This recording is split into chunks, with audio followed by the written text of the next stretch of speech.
কি হয়েছে? আপনি এত কাঁদছেন কেন? জানো তো, তাদের কথার আঘাত আমার রুহ পর্যন্ত পৌঁছায়, যা সর্বদা আমার অন্তরকে ছিন্ন বিচ্ছিন্ন করে দেয়। খুব খারাপ লাগে গো, অন্তরটা ভেঙে চুরমার হয়ে যায়, বিষণ্ণতা ছুঁয়ে যায়, চোখ ফেটে পানি ঝরে। কিন্তু সহ্য করে যায়, কারণ আমার আল্লাহ সব দেখেন। তিনি একদিন আমার হয়ে জবাব দেবেন, ইনশাল্লাহ। আরে পাগল, পৃথিবী কি ভাবলো তাতে কিছু যায় আসে না। আপনার সৃষ্টিকর্তা সব জানেন। যার বিচার কোনো মানুষই করতে পারে না, তার বিচার সময় করে দেয়। আর সময় যখন বিচার করে, তখন সাক্ষী প্রমাণের প্রয়োজন হয় না। কিছু পরিবর্তন হোক আল্লাহর সন্তুষ্টির জন্য। কেন আপনি নিজেকে পরিবর্তন করবেন? পৃথিবীর সব সমস্যার চূড়ান্ত সমাধান উনারই হাতে, যিনি প্রতিটি সমস্যার পরে সহজতা ও স্বস্তি দান করেন। নিজেকে সবসময় প্রমাণ করতে নেই রে পাগল। সবর করুন, ধৈর্য ধরুন, এতটা ধৈর্য ধরুন, সবর করুন যে কেউ ভেঙে চুরে ক্ষতবিক্ষত করে ফেললেও মুখ থেকে যেন একটাই কথা বের হয়, তাওয়াক্কাল তু আলাল্লাহ।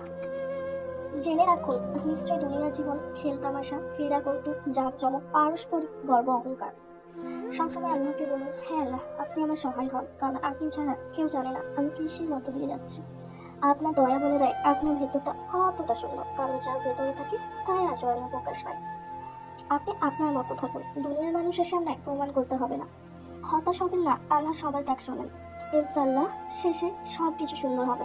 যে যা ইচ্ছা তাই হবে। নিজেকে সবসময় প্রমাণ করতে নেই রে পাগল। আপনি নিজেই ঠিক থাকুন, আপনি কেমন সেটা আপনার রব জানেন। যে চেনার সে ঠিকই চিনবে। নিজের বিবেক দিয়ে সৎ পথে সামনে এগিয়ে চলুন, যে যা ইচ্ছা তাই ভাবুন। কিন্তু দিন শেষে একটা কথা মাথায় রাখবেন, উত্তম সমাধানকারী হলেন আমার আল্লাহ পাক।